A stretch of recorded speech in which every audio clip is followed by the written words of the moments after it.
So you're having some troubles with your flush valve. Let's take a look at a few possible causes and the corrective actions you can take to get your flush valve back in action.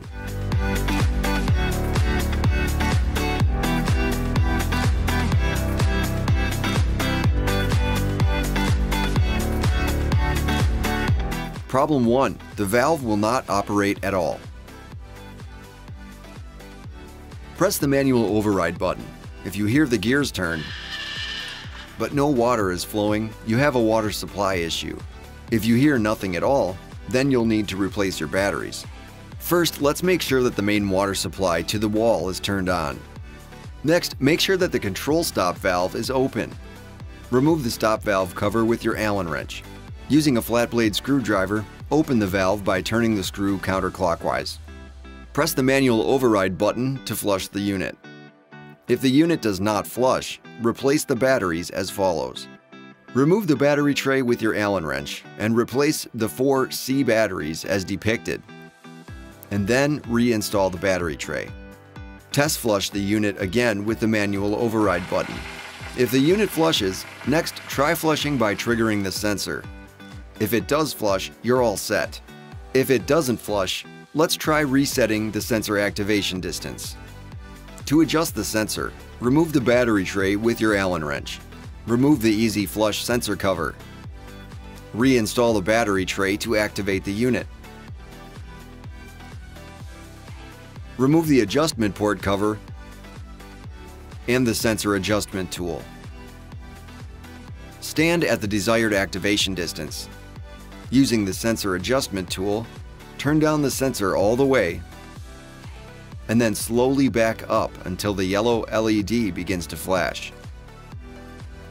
Ensure the sensor is not detecting a stall door or a wall by stepping out of the sensor path and making sure the sensor LED is not flashing. If it is, you'll need to shorten the activation distance. Next, remove the battery tray once again. Replace the sensor adjustment tool and the port cover. Reinstall the Easy Flush sensor cover and then reinstall the battery tray to activate the unit.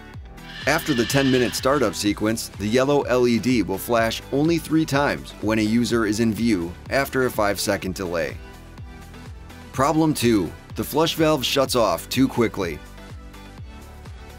Let's begin by accessing the diaphragm. Shut off the water by turning the screw on the control stop valve clockwise until it turns no further. Press the manual override button to relieve any residual pressure inside the valve body. Using a smooth-jawed wrench, remove the valve body cover. Remove the internal diaphragm cap to access the diaphragm.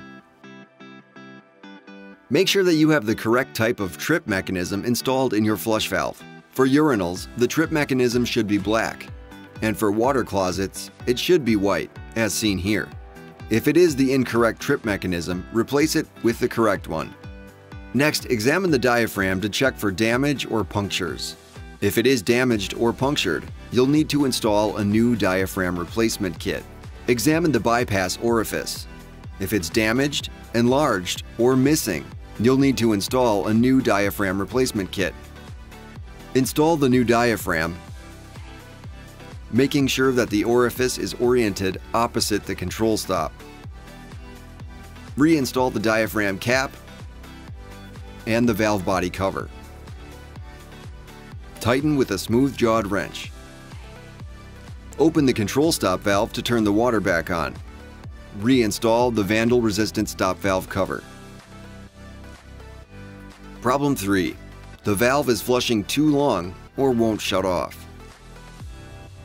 First, take a look at the valve body cover and inspect for cracks. If it is cracked, you'll need to replace the valve body cover. Next, let's access the diaphragm assembly. Remove the stop valve cover and close the control stop valve with a flat blade screwdriver to shut off the water supply. Press the manual override button to relieve any residual pressure in the valve body. Remove the valve body cover with a smooth-jawed wrench.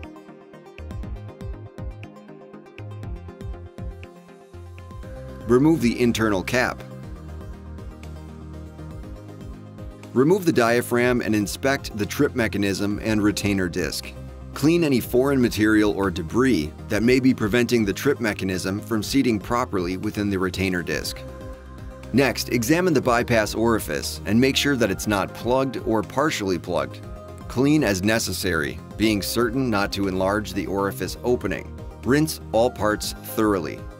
Reinstall the clean diaphragm, making sure that the orifice is oriented opposite the control stop. Reinstall the internal cap, and reinstall the valve body cover and tighten with a smooth-jawed wrench. Open the control stop valve and reinstall the vandal-resistant stop valve cover. An additional cause of flushing too long could be that the system pressure is not adequate or has dropped below minimum operating range.